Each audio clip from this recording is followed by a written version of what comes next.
Assalamualaikum warahmatullahi wabarakatuh. Alhamdulillah wassalatu wassalamu ala rasulillah Sayyidina Muhammad ibn Abdullah wa ala alihi wa sahbihi wa mawalah amma ba'du. Alhamdulillah, di bulan yang penuh berkah ini kita ditakdirkan oleh Allah Subhanahu wa taala untuk melaksanakan ibadah puasa meskipun di tengah menghadapi COVID-19. Alhamdulillah kita ditakdirkan tetap diberikan kesehatan sehingga bisa melaksanakan ibadah puasa dengan sempurna. Dan marilah kita bersalawat kepada Rasulullah SAW, karena berkat perjuangan beliau kita bisa melalui Islam, iman, dan ihsan. Para pemirsa Ralita yang dimuliakan oleh Allah Subhanahu wa taala, pada tema kali ini kita akan membahas tentang hikmah dan pelajaran dari surat Al-Qadr.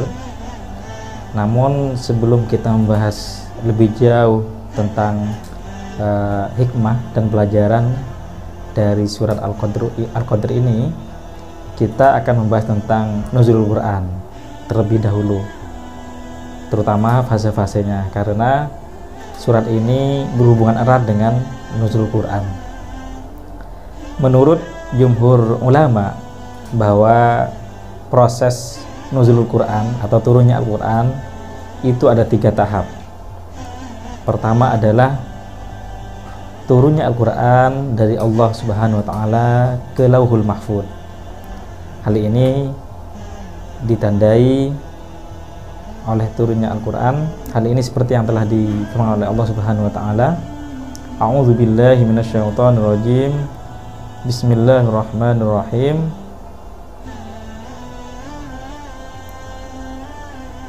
Hal ini seperti yang telah difirmankan oleh Allah Subhanahu wa taala di dalam surat Al-Buruj ayat 21 sampai 22. A'udzubillahi minasyaitonirrajim. Bismillahirrahmanirrahim. Bal huwa Qur'anum Majid fi lauhim mahfuz. Bahkan yang didustakan mereka itu ialah Al-Quran yang mulia, fi lauhim mahfuz, yang tersimpan dalam Lauhul Mahfuz. Jadi tahap pertama adalah turunnya Al-Quran dari Allah Subhanahu wa taala ke Lauhul Mahfuz. Kemudian fase yang kedua adalah turunnya Al-Quran dari Lauhul Mahfuz ke Baitul Izzah, atau yang dikenal dengan Sama'ud Dunya atau langit dunia. Hal ini seperti yang telah difirmankan oleh Allah Subhanahu wa taala di dalam surat Al-Qadr ini yang kita bahas pada kesempatan kali ini, yaitu surat Al-Qadr, yaitu ayat pertama, yaitu inna anzalnahu fi lailatul qadri. Sesungguhnya kami telah menurunkannya, yaitu Al-Quran, pada malam Lailatul Qadar, atau yang dikenal dengan malam kemuliaan. Kemudian ada juga hadis riwayat dari Ibnu Abbas bahwa Rasulullah SAW bersabda, unzilal Quran jumlatan wahidah ila sama'id dunya. Jadi turunnya Al-Quran itu dalam satu kali, duf'ah wahidah, satu kali dari Lauhul Mahfuz kepada sama'id dunya, yaitu Baitul Izzah, ini kan Baitul Izzah. Wa kana bimauqi'in nujum wa kana Allah Subhanahu wa taala nuzilahu ala rasulihi ba'dahu fi ba'd. Kemudian Allah menurunkannya kepada Nabi Muhammad SAW sedikit demi sedikit. Hadis ini merupakan riwayat dari Al-Hakim. Kemudian dari tahap yang ketiga, yaitu turunnya dari Baitul Izzah, dari Sama'ud Dunya, dari langit kepada Rasulullah SAW secara bertahap, seperti yang telah difirmankan oleh Allah, wa Qur'anan faraqnahu litaqra'ahu 'alan nas 'ala mukthin wa nazzalnahu tanzila. Dan Al-Quran ini telah kami turunkan dengan berangsur-angsur agar kami membacakannya kepada perlahan-lahan kepada manusia, dan kami menurunkannya bagian demi bagian, yaitu waktunya sekitar 23 tahun seperti yang telah kita ketahui dalam kitab Sirah Nabawiyah, yaitu masa risalah Nabawiyah itu selama 23 tahun. Kemudian setelah kita membahas tentang proses nuzulul Quran yang 3 tahap tadi, bahwa dapat dimaksudkan bahwa turunnya Al-Quran itu ada 3 tahap. Pertama, dari Allah Subhanahu wa Ta'ala ke Lauhul Mahfud. Yang kedua adalah dari Lauhul Mahfud kepada Baitul Izzah atau Sam'ud Dunia, atau yang dikenal dengan langit dunia, yaitu yang kita bahas pada hari ini, yaitu surat Al-Qadr. Yang ketiga adalah turunnya Al-Quran dari Baitul Izzah atau dari langit dunia atau Sam'ud Dunia itu kepada Rasulullah, itu secara berangsur-angsur selama 23 tahun lamanya. Sebelum kita membahas tentang hikmah pelajaran-pelajaran dari Lailatul Qadar ini, kita bacakan dulu surat Al-Qadr ayat 1. A'udzubillahi minasyaitonirrajim. Bismillahirrahmanirrahim. Inna anzalnahu fi lailatul qadr. Sesungguhnya kami menurunkannya, yaitu Al-Qur'an, pada malam yang penuh kemuliaan. Wa ma adraka ma lailatul qadri, dan tahukah kamu ma lailatul qadri, apa malam kemuliaan itu?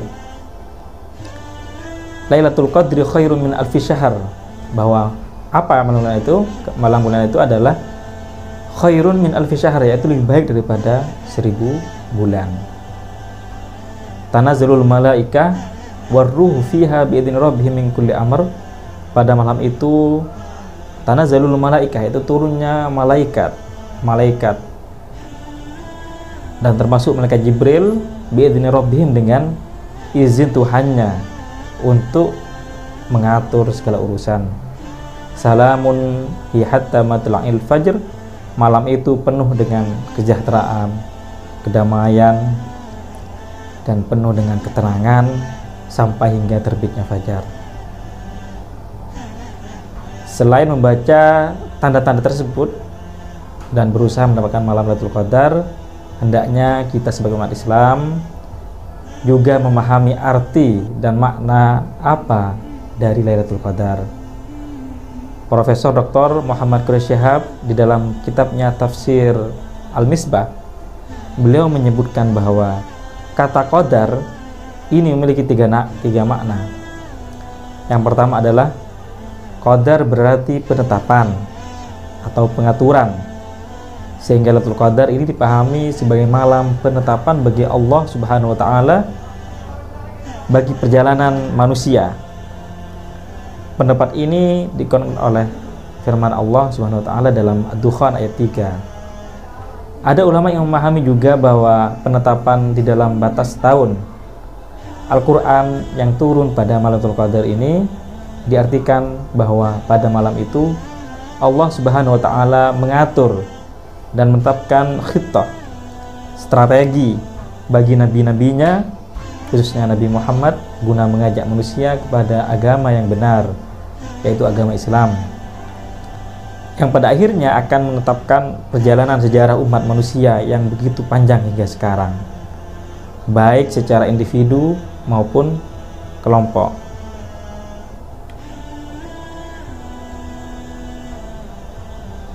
Yang kedua, kata qadar ini berarti kemuliaan. Artinya malam tersebut, yaitu malam Lailatul Qadar ini, adalah malam yang sangat mulia, tiada bandingnya. Bahkan disebutkan bahwa tadi khairun min alfi syahr, yaitu lebih baik daripada 1000 bulan.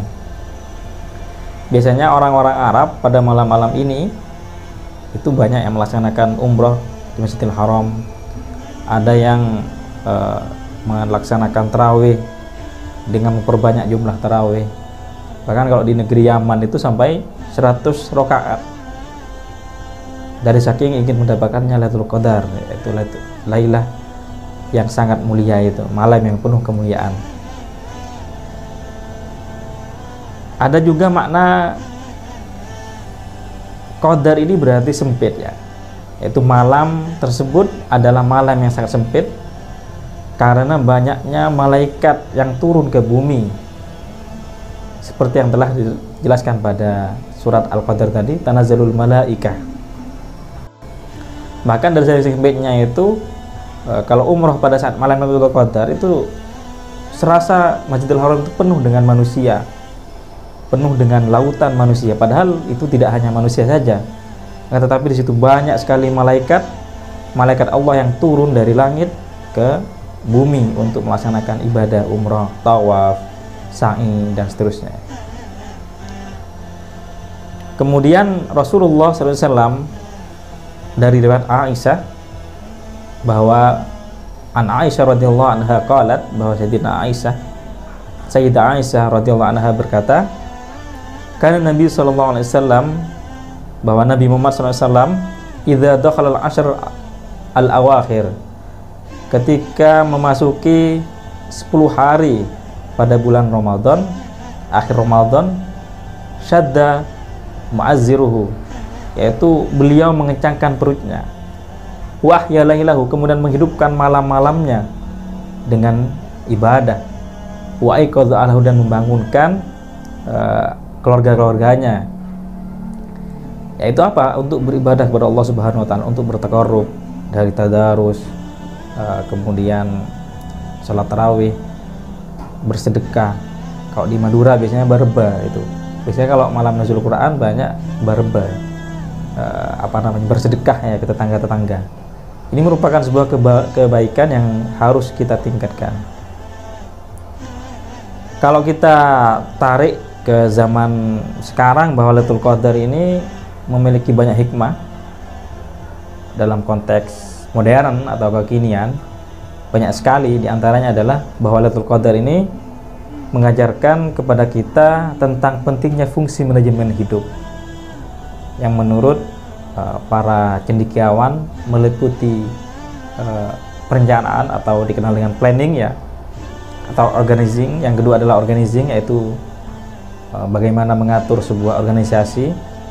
Kemudian controlling, yaitu pengawasan. Dan yang terakhir adalah evaluating, yaitu evaluasi. Nah, pesan ini terinspirasi dari pemahaman makna dasar terma, yaitu Lailatul Qadar, yang berarti malam penentuan, malam ketetapan takdir. Bagaimana pada malam itu kita harus mengatur untuk selalu beribadah kepada Allah, untuk selalu mendekatkan diri kepada Allah dengan sedekah, dengan infak, dengan tarawih, dengan tadarus, kemudian birrul walidain, patuh kepada orang tua. Kemudian bagi yang punya istri, istrinya patuh terhadap suaminya. Ini merupakan bagaimana kita membuat perencanaan, membuat planning, bahwa pada malam itu kita planning, pada tahun depan kita akan melaksanakan ini. Misalnya untuk yang sedang kuliah, saya harus lulus, kemudian melanjutkan S2, S3. Ini harus di planning pada malam itu, karena pada malam itu adalah malam yang penuh istijabah, bahwa doa shaim itu mustajab, bahwa doanya orang berpuasa apalagi di malam Lailatul Qadar itu mudah untuk diterima. Makanya pada malam itu kita sempatkan untuk memberikan planning yang sebaik mungkin setahun ke depan itu. Bagi yang perempuan misalnya sudah lulus kuliah, menikah, doalah pada saat malam Lailatul Qadar, karena doa orang berpuasa itu mustajab, apalagi jomblo ya, lebih mustajab lagi itu. Kemudian setelah planning, kita mengatur bagaimana ke depan, yang disebut dengan organizing. Kemudian ada juga di situ juga controlling, jadi pengawasan, bagaimana kita mengawas diri kita sendiri, atau muhasabatun nafsi, apa yang telah kita kerjakan selama setahun kemarin. Kita minta ampun kepada Allah Subhanahu wa taala. Kita minta ampunan agar kita mendapatkan surga, mendapatkan ridho dari Allah. Kemudian setelah itu evaluasi juga masuk terhadap tadi itu ya. Jadi apa yang kita kerjakan selama setahun sebelumnya itu harus dievaluasi, apakah buruk atau baik. Kalau buruk kita perbaiki, kalau baik kita tingkatkan lebih baik lagi. Nah, itu adalah fungsi dari Lailatul Qadar, yaitu adalah untuk menetapkannya, untuk manajemen hidup. Kemudian yang kedua adalah fungsi yang kedua adalah at-tanzim, yaitu manajemennya. Hidup kita ini harus dilakukan secara periodik ya, minimal setahun sekali dan berkesinambungan. Pesan ini tersirat dari ayat Tanazzalul Malaikah. Menurut para mufassir, bahwa bentuk asli tanazzalu, turun temurun atau turun, ini ada huruf ta yang dibuang. Tatanazzalu aslinya itu. Yang mana tatanazzalu ini merupakan, kalau dalam bahasa gramatikal bahasa Arab itu adalah fi'il mudhari', atau dalam bahasa Inggris itu present continuous tense ya. Yang dalam kaidah bahasa Arab itu kalau bahasa fi'il mudhari' itu berarti istimrar ya, yaitu terus berlanjut gitu ya. Artinya dalam melaksanakan kebaikan kita jangan hanya pada malam Lailatul Qadar saja, akan tetapi harus dilanjutkan besoknya, dan terus sampai seperti itu. Oleh karena itu kita sebagai umat Rasulullah SAW dan seluruh lapisan masyarakat untuk selalu berkomitmen dalam mengatur kehidupan ini agar menjadi lebih baik sampai lebih baik lagi. Yang ketiga adalah bahwa Lailatul Qadar ini juga memiliki hikmah tentang an-nizam, yaitu aturan ya, sistem dan juga manajemen yang ditetapkan harus berorientasi dalam jangka panjang dan untuk kebaikan bersama. Artinya misalnya kita punya uang sedikit, kalau kita investasikan untuk dunia saja itu hanya batasnya paling lama 60 tahun. Tapi kalau kita kita planningkan untuk akhirat, itu sampai kapanpun. Misalnya uang 100.000 kita gunakan untuk belanja makanan satu hari itu habis. Tapi kalau kita gunakan untuk kebaikan, untuk wakaf masjid misalnya, selama masjid ini berdiri, maka meskipun kita meninggal, itu terus mengalir kepada kita pahalanya. Ini adalah bagaimana Lailatul Qadar, yaitu malam yang lebih baik daripada 1000 bulan. Jadi kita kalau bersedekah atau berinfak, mewakafkan sebagian harta kita pada Lailatul Qadar ini, maka pahalanya ini seperti 1000 bulan. Seperti itu. Makanya jangan ketika malam itu kita harus berbanyak sedekah, berbanyak ibadah kepada Allah Subhanahu wa taala. Kemudian yang keempat adalah peristiwa yang terjadi pada malam Lailatul Qadar ini, khususnya nuzulul Quran. Ini mengajak kepada kita semua untuk menuzulkan Al-Quran kepada relung jiwa kita, kepada aspek kehidupan kita, baik pribadi maupun tatanan sosial kenegaraan. Kata anzalna tadi itu merupakan fi'il madi dalam bahasa Arab ya. Dalam gramatikal bahasa Arab disebutkan fi'il madi atau lampau, atau dalam bahasa Inggris past tense. Menunjukkan bahwa penurunan Al-Quran ini memiliki nilai aspek yang luar biasa, yaitu secara kuantitatif. Bagaimana Al-Quran ini berfungsi juga secara kualitatif juga. Contohnya ketika kita berpuasa pada bulan ini, yaitu seperti yang telah difirmankan oleh Allah, ya ayyuhalladzina amanu kutiba alaikumusiyam kama kutiba alal ladzina min qablikum la'allakum tattaqun. Jadi bagaimana menghadirkan puasa, bagaimana menghadirkan ayat puasa ini pada bulan Ramadan ini? Apa? Yaitu bagaimana hikmah atau filosofi diwajibkannya berpuasa itu adalah kutiba alaikumusiyam kama kutiba alal ladzina min qablikum la'allakum tattaqun, untuk bertakwa. Jadi wajibnya berpuasa itu adalah agar kita bertakwa. Nah, kita hadirkan bagaimana Al-Quran ini nuzul kepada kita, nuzul kepada masyarakat, nuzul kepada para pemerintah. Bagaimana semakin bertakwa kepada Allah Subhanahu wa taala dengan adanya bulan puasa ini. Oleh karena itu, marilah kita di bulan ini menuzulkan Al-Quran pada diri kita, pada hati kita, pada masyarakat, agar kita sungguh-sungguh bertakwa. Takwa di sini adalah bukan takut istri tua ya, akan tetapi takwa di sini adalah imtithalul awamirillah, yaitu melaksanakan perintah Allah, wajtina bunawahi, dan meninggalkan larangan Allah. Ini adalah takwa, seperti itu. Kemudian yang kelima adalah bahwa peristiwa Lailatul Qadar ini juga mengajak kepada kita untuk menyebarkan perdamaian dan kedamaian atau salam. Salamun hi hatta matla'il fajr.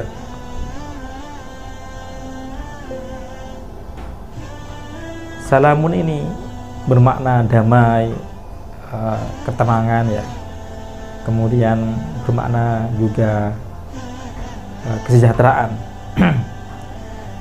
Kita bisa melaksanakan puasa dengan tenang, kita bisa melaksanakan sholat dengan tenang, bisa melaksanakan maulid, bisa melaksanakan tahlil apabila ada salam, yaitu kedamaian. Bahkan bagaimana kita bisa menikah, bagaimana kita bisa sholat, bagaimana kita bisa haji, bisa zakat, bisa melaksanakan ibadah puasa kalau dalam keadaan perang. Sulit sekali. Apalagi dulu ketika saya kuliah di Timur Tengah itu, waktu itu ada Arab Spring ya. Jadi mau sholat itu was-was karena senjata itu di mana-mana, bom itu di mana-mana. Oleh karena itu pentingnya salam, pentingnya kedamaian dalam negara kita ini sangat penting, bahwa agama dan negara itu adalah dua mata, seperti dua mata uang, dua keping mata uang yang tidak bisa dipisahkan. Yaitu Imam Al-Ghazali berkata bahwa al-mulk wad-din tau'aman, bahwa agama dan negara adalah dua kembar yang tidak bisa dipisahkan. Fad-dinu aslun, dan agama adalah fondasi dasar. Wasultan harisun, dan pemerintah adalah penjaga dari agama. Artinya apa? Bahwa fungsi hadirnya sebuah negara, hadirnya sebuah pemerintah yang sah, hadirnya pemerintah dari presiden kemudian ke bawah itu adalah untuk memberikan assalam, memberikan perdamaian, untuk menjaga masyarakat, untuk menjaga agama Islam agar tetap bisa dilaksanakan di dalam negeri ini. Oleh karena itu, Al-Imam Profesor Dr. Ahmad Ar-Raisuni menulis sebuah kitab khusus, yaitu Maqsidus Salam fi Syariatil Islam, filosofi perdamaian di dalam syariat Islam, bahwa tujuan adanya syariat Islam yang utama adalah hifdzus salam, untuk menjaga perdamaian. Hifduddin, menjaga agama. Kita bisa sholat dengan baik, bisa zakat, haji, umroh, termasuk bisa berpuasa dengan tenang apabila ada salam, apabila ada keselamatan dan perdamaian. Oleh karena itu, marilah dari kelima hikmah ini kita hadirkan pada malam ini, yaitu pada malam nuzulul Quran, pada malam turunnya Al-Quran ini. Intinya bahwa para pemirsa Radita FM yang dirahmati oleh Allah, ada 3 pelajaran yang sangat penting dari surat Al-Qadar ini. Pertama adalah keutamaan Al-Quran serta tingginya nilainya yang diturunkan pada malam yang terbaik, yaitu malam yang lebih baik daripada 1000 bulan, yaitu yang disebut dengan Lailatul Qadar. Kemudian yang kedua adalah keutamaan dan keagungan Lailatul Qadar, bahwa Lailatul Qadar ini khairum min alfi syahr, yaitu lebih baik daripada 1000 bulan. Kemudian yang ketiga adalah anjuran untuk mengisi kesempatan yang diberikan oleh Allah kepada kita untuk dengan kebaikan dan perdamaian. Janganlah kita saling bermusuhan dengan sesama umat Islam, apalagi dengan non-muslim juga. Jangan bermusuhan dengan tetangga, jangan mencaci maki pemerintah, jangan mencaci maki orang yang bertentangan dengan kita. Marilah kita tumbuhkan assalam, tumbuhkan nilai-nilai keislaman, nilai-nilai keamanan, nilai-nilai perdamaian di dalam hidup kita. Wal afu minkum bitaufiq wan najah wallahul muwaffiq la aqwamit thoriq. Mohon maaf apabila ada kesalahan. Dari Al-Fakir Muhammad Taufik. Wal afu minkum. Wassalamualaikum warahmatullahi wabarakatuh.